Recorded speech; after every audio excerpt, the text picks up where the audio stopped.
Йоу, всем привет! Сейчас я иду на остановку, буду ждать свой транспорт и буду ехать в аэропорт, а дальше все сами увидите.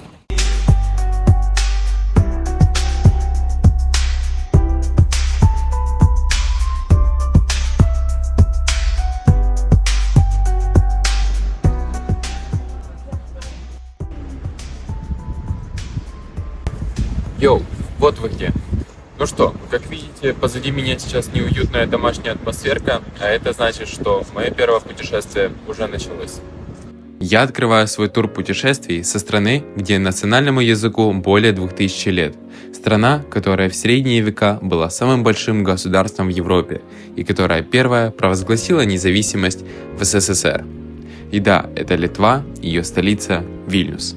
О советском прошлом напоминает разве что дома-панельки и троллейбусы, которые время от времени могут попасться вам на глаза. Кстати, о транспорте. Как настоящий студент, только что приехавший в Вильнюс, я первым делом ищу автобусную остановку. И она вон там вот позади меня. Кстати, если вы хотите ехать на такси, то вот вам расценки. Цены, если честно, то, более-менее приемлемые, но все равно дороговато, как по мне. Дешевле всего ехать на автобусе, конечно. Особенно, если вы гражданин Украины, у вас бесплатный проезд, а если вы студент, 50% скидка. Поэтому идем на автобусную остановку. Что ж, если вы все же решили поехать на автобусе, как я, то у вас есть 3 способа, как оплатить проезд. Первый вариант – это как я, вообще не оплачивать, потому что я могу бесплатно ездить, как украинец. Второй вариант – это оплатить с помощью карты. Можно на вот таких вот автоматах спокойно оплачивать. Проезд будет стоить 1 евро, вроде бы, если я не ошибаюсь, может быть меньше. И третий вариант – это купить билет у водителя. Он будет стоить 1 евро. Все расценки вы можете посмотреть на этом сайте. Там будет вся информация по поводу проезда, кому бесплатно, кому платно. И для студентов, конечно, 50% скидка. Да, и вправду, в Вильнюсе хорошо развита сеть общественного транспорта, автобусы и троллейбусы. Что самое интересное, на улицах Вильнюса вы никогда не увидите трамвай, потому что его тут и нет. И это делает его уникальным среди европейских столиц. Исторически город не развивал трамвайную сеть из-за компактного центра, узких улиц, старого города и рельефа. Кстати, о старом городе. Давайте посмотрим, как он там поживает. Могу сказать одно. Старый город поживает неплохо. Пока я шел от остановки до площади сегодня утром, улицы были еще тихими, но рождественские огоньки сияли уже в каждом уголке Вильнюса.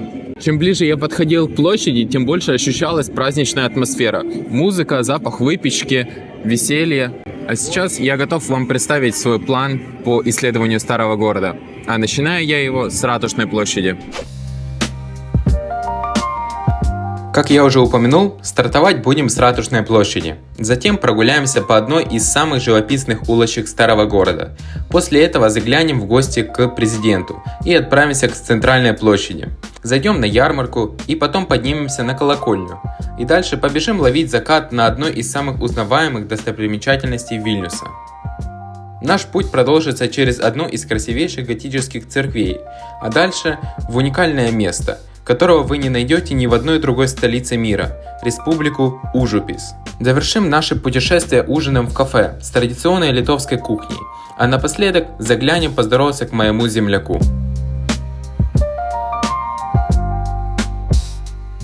Ратушная площадь считается сердцем старого города Вильнюса и одной из его старейших частей. Сейчас Ратушная площадь окружена разными кафе, ресторанами, разными бутиками. И в самом центре Ратушной площади вы можете заметить каток. Вот именно вот там вот.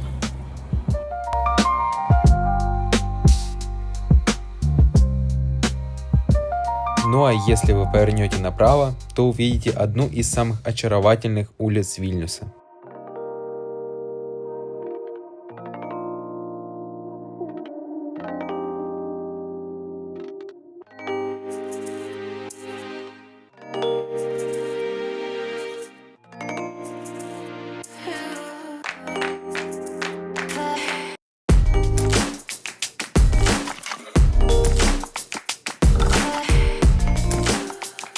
На одну из самых красивых улиц Вильнюса мы посмотрели, а сейчас мы идем в сторону президентского палаца и посмотрим, что там интересного.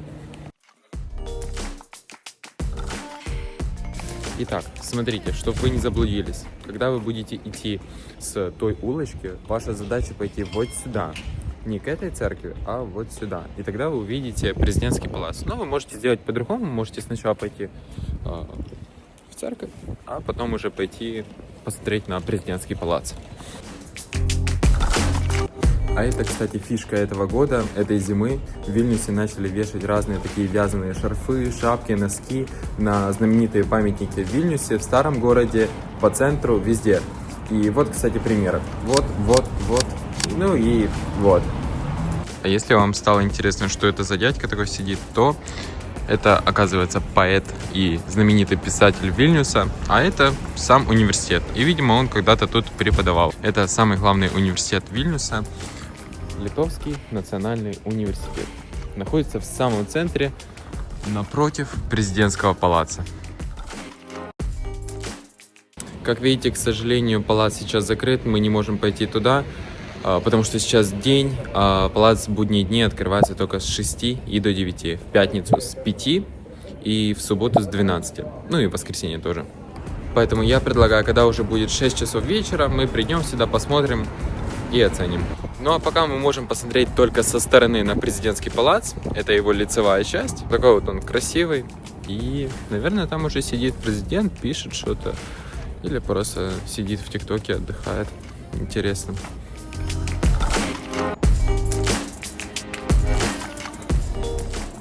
Ну что, настало время заселяться в отель, и я готов вам показать, где я буду проводить 2 ночи в Вильнюсе. И, как вы можете заметить, позади меня уже этот отель. Давайте заглянем внутрь и посмотрим, как там все устроено.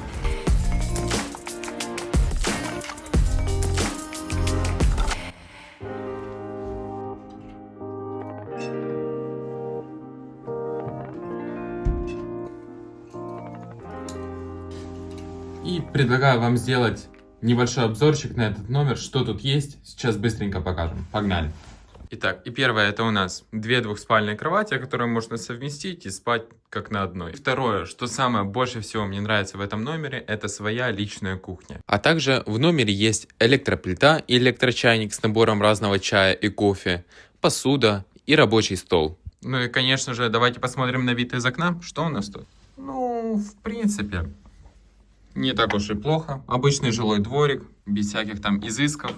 Поэтому я считаю, хороший номер, особенно за его цену. И, наверное, самый главный вопрос. Какая цена этого номера? За 2 ночи я заплатил всего лишь 72 евро. Я считаю, это довольно хорошая цена за номер со своей собственной кухней, за неплохой ремонт и, понятное дело, месторасположение. Всего лишь 20 минут пешком от центра. Поэтому я считаю, это отличный вариант для студента, который приехал на 2 дня в Вильнюс. А вот и центральная площадь Вильнюса, на которой проходит рождественский ярмарок, на которой стоит елка центральная и на которой происходит все самое главное в Вильнюсе. Давайте посмотрим, что тут есть интересного.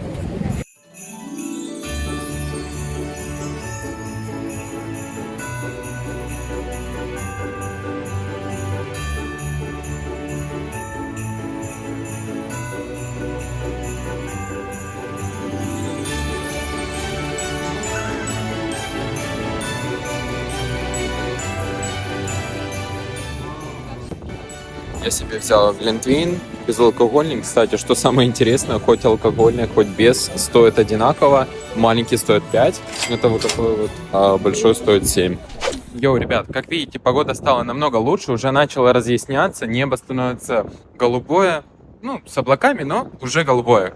И у меня появилась идея подняться на вот эту вот башню. И давайте посмотрим, что там внутри и какой там вид открывается сверху. Входной билет обошелся мне в 0 евро, ведь в музеях Литвы для украинцев действуют бесплатные билеты. Для студентов вход стоит 4 евро, а для взрослых 6. Ребят, я вам советую, приходите сюда днем и в будний день. Если вы приезжаете, конечно, в будние дни, вообще никого нету. Вообще, это просто кайф. Очень нравится то, что тут ничего не переделывали, максимум, что веревочку повесили. Все так по-настоящему.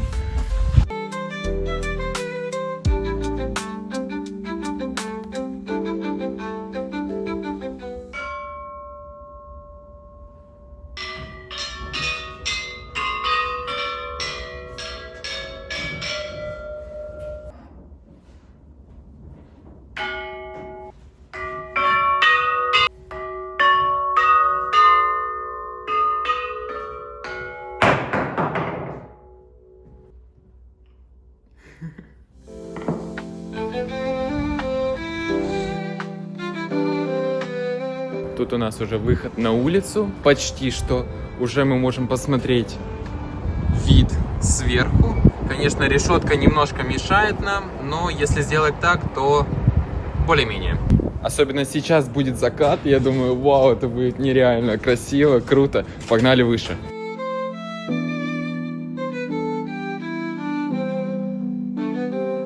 Нам осталось тут совсем немножечко, вот буквально вот эти вот ступеньки, и там еще наверх.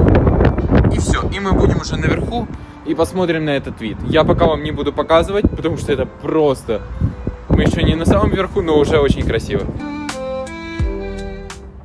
Ну и мы на самом верху. Ну что, могу сказать вам. Вид просто потрясающий. Смотрите.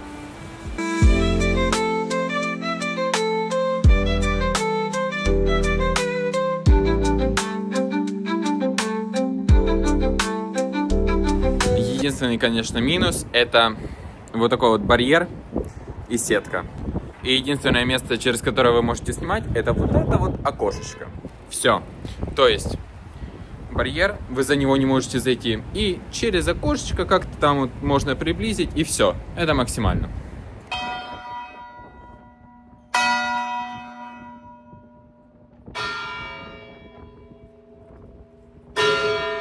Капец, я вовремя попал. Сейчас еще? Не, вроде бы все. Ну что, раз уж мы поднялись на самую главную достопримечательность Вильнюса, то я предлагаю подняться и на вторую, самую главную достопримечательность. И это башня Гедимина. Башня князя Гедиминаса является самым посещаемым местом Национального музея Литвы. Легенда гласит, что однажды князь отправился на охоту в окрестностях нынешнего Вильнюса. Устав, он решил переночевать на вершине холма. Во сне ему явился огромный железный волк, испускающий мощный вой. Мудрый толкователь снов объяснил, что волк символизирует крепость, а его вой – славу города, которая разнесется по миру. Вдохновленный этим, Гедимин приказал построить на холме замок, положив начало Вильнюсу. Сначала здесь был сооружен первый деревянный замок. Позднее, в 1409 году, Витаутас Великий построил каменный замок.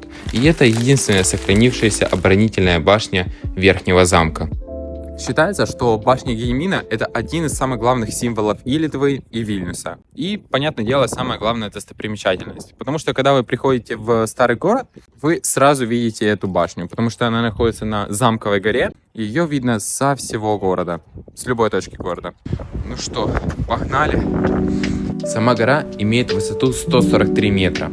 Подняться можно пешком или на фуникулере за 3 евро в обе стороны. Ну а я отдал предпочтение первому варианту. Ну а теперь можно официально сказать, что мы поднялись к башне Гедимина.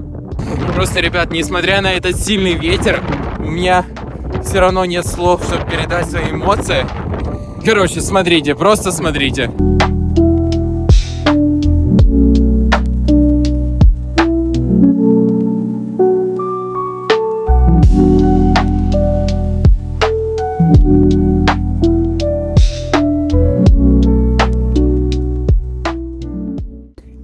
И, ребят, если вы хотите зайти аж на самый верх этой башни, я сегодня не буду заходить, потому что я уже кучу раз там был. Там, кстати, внутри музей.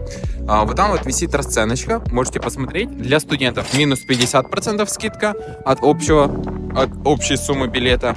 Для украинцев бесплатно. Ну а сейчас я предлагаю переместиться в вечерний Вильнюс и посмотреть, как он живет.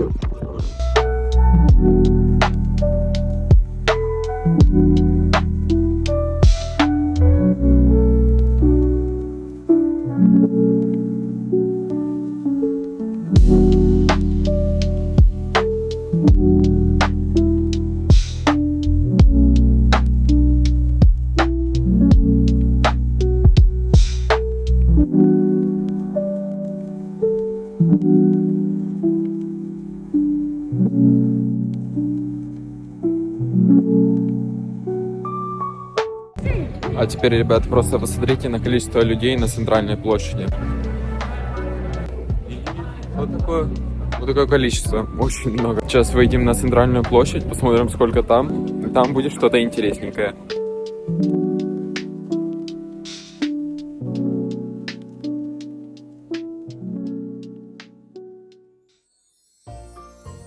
И это один из самых узнаваемых символов Нового года – легендарный фургон Coca-Cola, который дарит ощущение праздника благодаря своей культовой рекламе.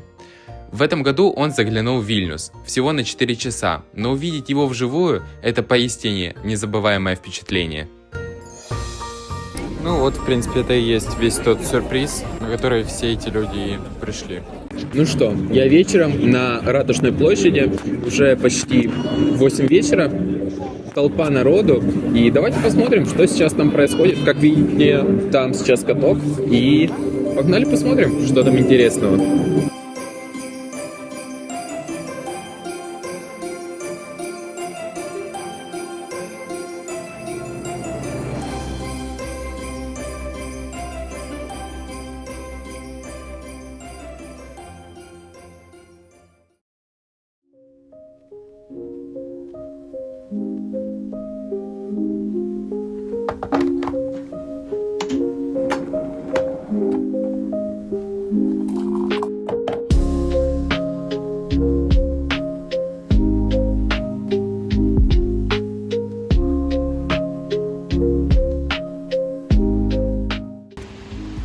Позади меня сейчас одна из самых красивых церквей Вильнюса, была построена аж в 15 столетии, и это церковь Святой Анны. Я предлагаю сейчас пойти в нее, потому что уже начинается дождь сильный, я уже немножко промокаю, поэтому погнали.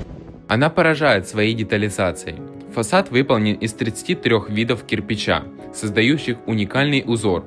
По легенде, Наполеон настолько был очарован этой церковью, что хотел перенести ее в Париж на ладонях. Церковь Святой Анны почти не изменилась с момента ее постройки в 15 веке. Мастера до сих пор восхищаются инженерными решениями, которые позволили создать такую сложную конструкцию из кирпича, сохранившуюся почти в первозданном виде более 500 лет. Ну что, церковь мы только что посмотрели, а теперь я предлагаю отправиться в место, которое вы не найдете ни в одной столице мира. И это Республика Ужупис. Это один из самых необычных и колоритных районов Вильнюса. И само название Ужупис обозначает заречье, потому что вот река Вильня, и за ней уже начинается сам Ужупис. В начале 90-х район стал привлекать творческих людей, художников, поэтов и музыкантов. В 1997 году Ужупис был уже провозглашен республикой. Это, конечно, шуточная республика, но с настоящими атрибутами. Есть собственный флаг, гимн, президент, конституция и даже армия из 12 человек.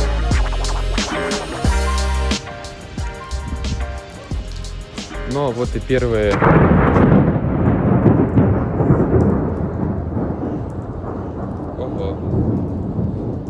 Хорошо, что не что-то другое.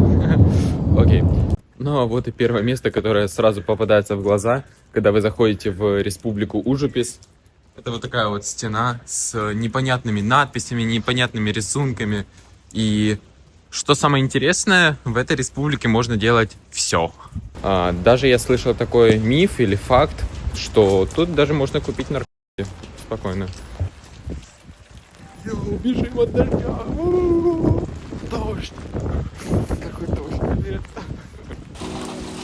Просто посмотрите на эту погоду. Начался град, я сейчас зайду в кафе, потому что ну его в баню. Мне не оставалось ничего другого, как укрыться от непогоды в ближайшей кофейне. Однако реальность оказалась не такой, как я рассчитывал. Дождь шел весь оставшийся день, поэтому я решил отложить и перенести съемки Ужуписа на завтра, которая по сути уже сегодня. Я продолжаю свое путешествие по этой республике Ужупис, и если вы думали, что это какая-то бред самопровозглашенный, то нет. У них есть даже своя личная конституция. И да, это не шутка. Конституция Ужуписа переведена на 96 языков, и к ней можно спокойно подойти и почитать ее на улице. И это, наверное, самая странная конституция в мире. Вот, к примеру, статья. Каждый человек имеет право умереть, но не обязан. Или вот, собака имеет право быть собакой. И всего таких 38 пунктов. И, конечно, у республики есть свой символ, и это бронзовый ангел, который стоит в центре Ужуписа. А сейчас я предлагаю пойти немножко дальше, немножко вглубь Ужуписа и посмотреть, что там интересного.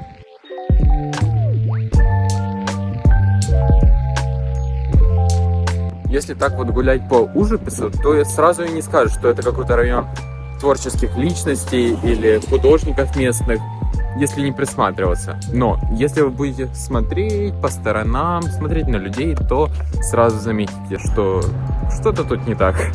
Как я уже упоминал, в Ужиписе очень много художников, поэтому, когда вы ходите, вы все время можете заметить кучу разных картин. Особенно я вам советую сходить в парочку разных арт-галерей. Их тут очень много. Я советую просто открыть Google Maps и написать галереи. Их тут очень много, разные, на разный вкус. Советую сходить, очень интересно.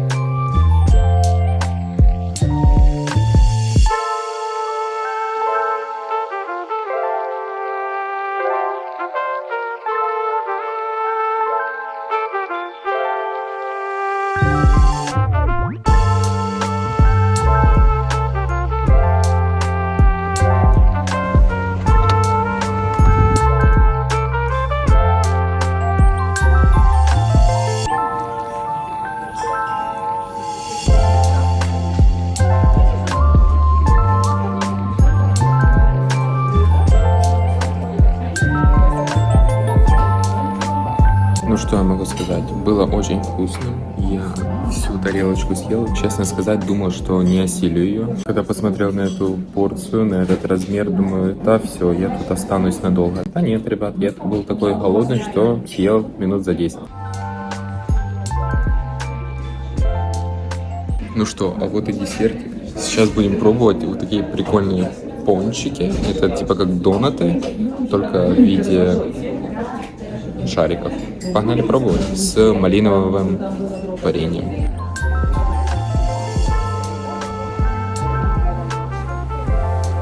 Что могу сказать? Я съел за 5 минут. Это было очень вкусно. Кстати, я ошибся.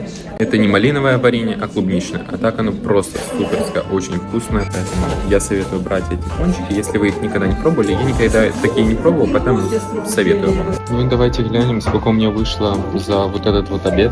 В сумме у меня получилось на 17,5 евро. Немного и немало. Могу сказать одно, что ресторан мне очень понравился, поэтому советую сюда заходить, если будете тут рядом. А я думаю, вы будете в старом городе, недалеко от Ратушной площади, поэтому заходите, покушайте недорого и вкусно. А сейчас я стою со своим земляком, с Тарасом Шевченко, и, как вы можете заметить, сзади него такой сквер, называется он Ukrainia Skveras, вроде бы на литовском, либо на украинском украинский сквер.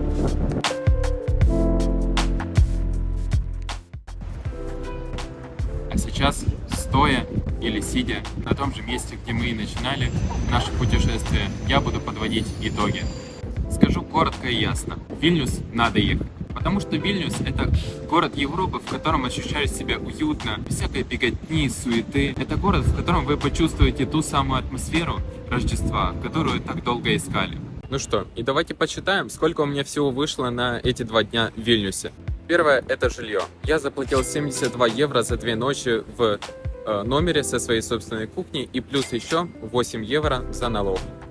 Для меня проезд обошелся в 0 евро. Но если вы студент, но из другой страны, то для вас выйдет евро 32. Это за 4 поездки. Но если вы уже не студент, то вы заплатите за 4 поездки 3 евро 60 центов. Достопримечательности. Мне обошлись опять же в 0 евро, потому что я украинец. А если вы из другой страны, новый студент, то вам обойдется примерно все те же достопримечательности, которые я посетил, в 12 евро примерно. Кафе, рестораны мне обошлись в 25 евро. Да, с одной стороны это дорого, но, опять же, уже Рождество и можно себя побаловать. Около 12 евро я еще заплатил за еду, за обычные продукты, чтобы кушать на завтрак и на ужин.